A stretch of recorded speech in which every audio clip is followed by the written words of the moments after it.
O que é o inventário? Os dados da identificação dos perigos e das avaliações dos riscos ocupacionais e psicossociais devem ser consolidados em um inventário de riscos ocupacionais, sempre lembrando que esse inventário não exclui a necessidade de elaboração e manutenção dos registros relatórios de identificação de perigos e avaliação de risco previstos nas demais normas regulamentadoras, especialmente a NR9, tá? E a NR17.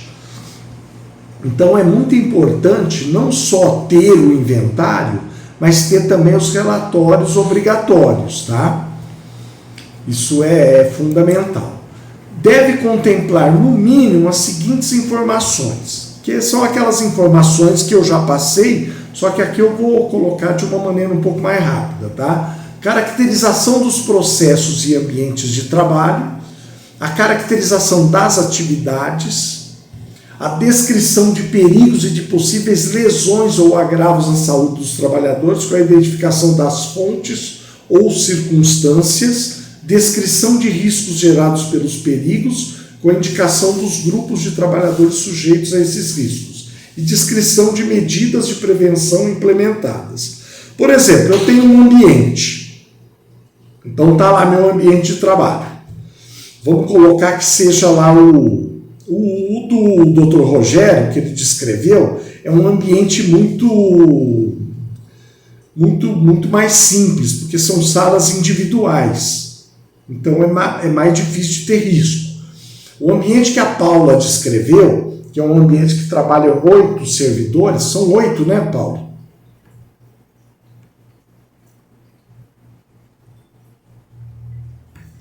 Que trabalham diversos servidores, é um ambiente mais... Tá, mas vou pôr 8 pessoas, tá? Então, o que eu tenho que fazer? Eu vou descrever o ambiente e os processos que são realizados ali dentro, tá? Depois eu vou caracterizar as atividades baseado no quê? Na descrição dos cargos existentes, que trabalham naquele local, tá? E com base nisso eu vou descrever quais os perigos que eu tenho e as possíveis lesões ou agravo à saúde dos trabalhadores. Com base no quê? O que pode acontecer nesse ambiente?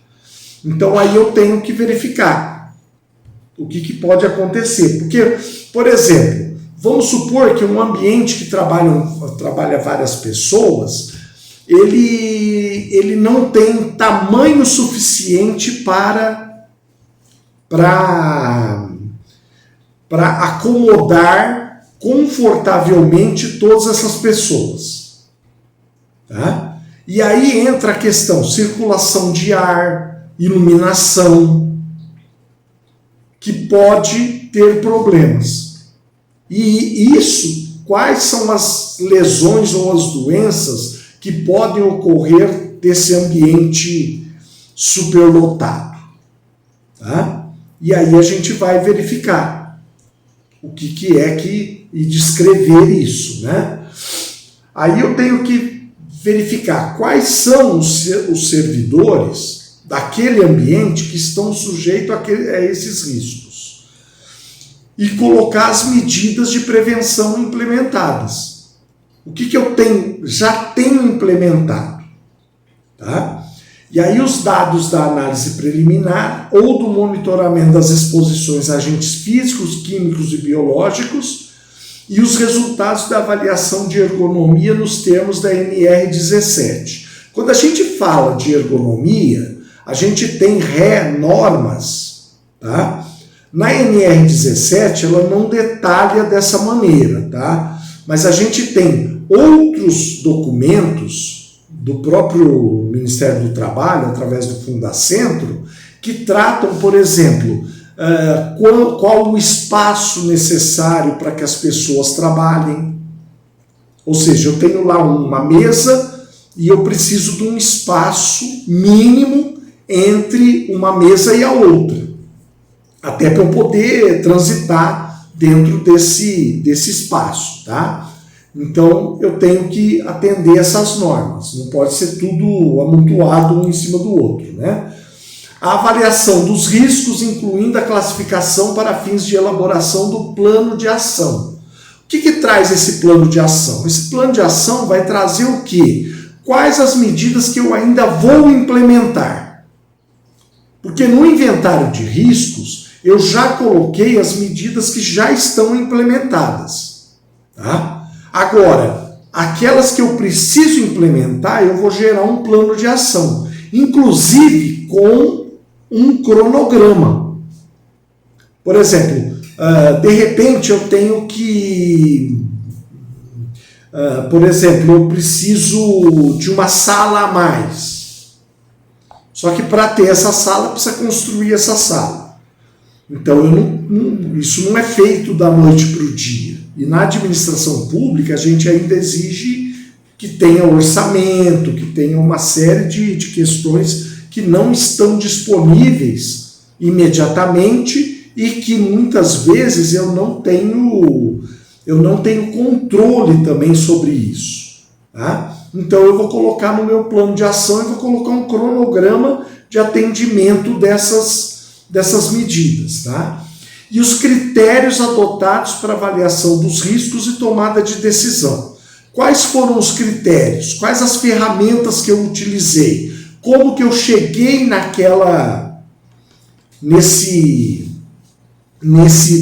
avaliação desse risco? Como que eu analisei esse ambiente e esses riscos? E a tomada de decisão, ou seja, quem toma as decisões e como que ele vai... quem vai autorizar quem é o responsável pelo plano de ação, por pôr em prática o plano de ação, tá? Deve ser mantido atualizado e o histórico das atualizações deve ser mantido pelo período de 20 anos, ou conforme normatização específica. Tá? Também é importante compreender que não é considerado um laudo técnico. Olha, o PGR ele não é um laudo técnico. Tá? Ele não é como a LTCAT. Tá? Ele não substitui a LTCAT. A LTCAT ela é feita por um profissional capacitado. Geralmente um engenheiro ou um médico do trabalho que faz uma LTCAT. Enquanto que o PGR, você não precisa de um profissional capacitado. Por exemplo, qualquer pessoa pode fazer, apesar de que a gente não aconselha. O que a gente aconselha é que tenha um responsável técnico, tá? Que seja um profissional da área de SST, para não fazer qualquer coisa. Agora, a norma ela não estabelece isso.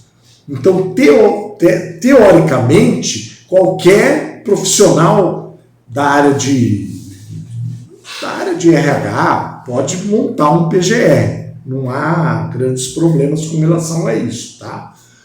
Também é importante compreender que não é considerado um laudo técnico, mas uma ferramenta administrativa de gerenciamento de risco, que integra e sintetiza as informações sobre avaliação e controle de risco, indicando a necessidade e prioridade de adoção de medidas preventivas e comunicando riscos para servidores, trabalhadores, gestores e técnicos envolvidos.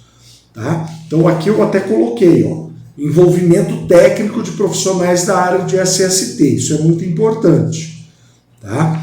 Como vocês parece que não têm um técnico de segurança, vocês teriam que se capacitar para montar o PGR. Tá? Tá. E ele já tá em andamento? Tá.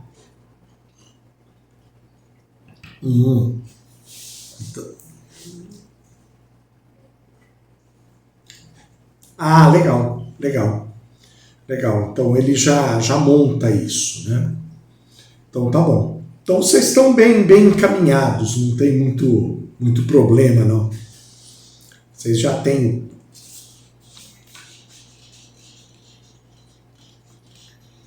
Olha, pelo grau de risco, eu preciso ver a quantidade de servidores que vocês têm, tá? Existe uma tabela de acordo com o grau de risco. Eu não recordo direitinho como é essa tabela, tá? Mas de acordo com o grau de risco e a quantidade de empregados, de trabalhadores, é que tem quais são os profissionais, né, que a gente precisa, né? Mas isso pode ser suprido pela contratação de uma empresa especializada. Vocês não precisam ter esse profissional 100% do tempo. Até porque o grau de risco de vocês é mínimo. Acho que o grau de risco de vocês é 1, né? É nível 1. Sendo nível 1, parece que é acima de 100 trabalhadores que precisa de um técnico de segurança, né? Porque é muito baixo o nível de risco de vocês, tá? Então, não tem assim grandes... Vocês estão dentro do parâmetro, né? Do parâmetro. E hoje a área de SST, para quem tem grau de risco baixo, ela é muito terceirizada, tá? Ela não há problema em ser terceirizada. O que precisa é ter um processo licitatório que faça a contratação de pessoas capacitadas, né? De uma empresa que tenha expertise na área, né? Não contratar pessoas que não entendem, inclusive de preferência que conheça serviço público, né? Porque esse é um ponto que eu falo muito, tá? Não basta você ter uma empresa que preste o serviço de segurança e saúde no trabalho. Ela precisa entender as peculiaridades dos órgãos públicos, porque senão ele não consegue fazer um trabalho a contento. Se for uma empresa que só tem expertise na área privada, dificilmente ela vai ter um bom resultado na administração pública, porque é muito diferente. É muito diferente. Eu não sei se vocês já trabalharam em empresas privadas, mas eu trabalhei muito tempo em empresa privada. E depois eu fui para a área pública. E a diferença é muito grande. Por exemplo,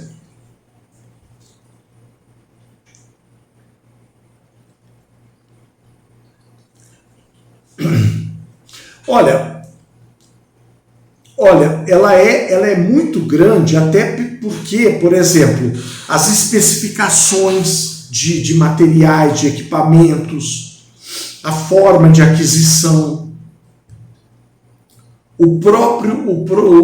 a própria forma de trabalhar, tá? Que é diferente.